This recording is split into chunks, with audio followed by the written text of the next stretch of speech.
problemet e njerëzve të LGBTQ-s apo homoseksualët, transgjinorët. Si është ky perceptim mes komunitetit? A vinë në xhami këto njerëz, flas gjithmonë brenda të komunitetit tonë, jo sepse amerikanët nuk është që kanë këtë probleme. Neve i pranojmë në xhami, po themi muslimanët?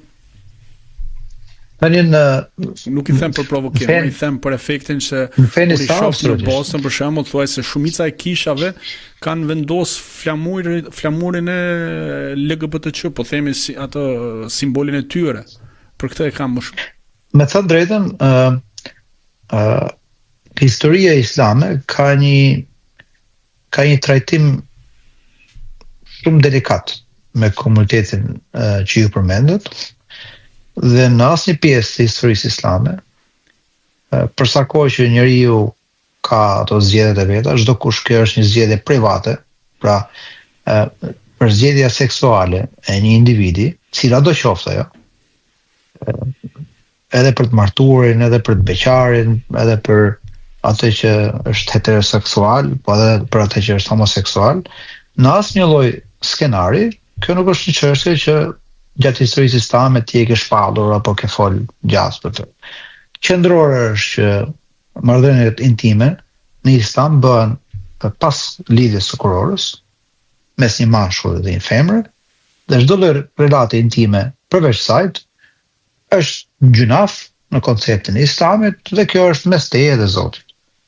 Nëse ti je gjunafçar dhe shkon falesh në xhami, ka shumë gjunafçar që vinë falen në xhami, të llojeve të ndryshme, edhe ky personi është e zen se vjen një person i tillë, është prej tyre, por nuk ka asnjë rast një xhami të thotë mos eja si e gjunafçar apo mos eja si je duke bërë këtë. Çështja e flamurit në vendet e faljes, kjo është më shumë çështje institucionale dhe kulturore që nuk di në xhami të ketë bërë diçka të tillë.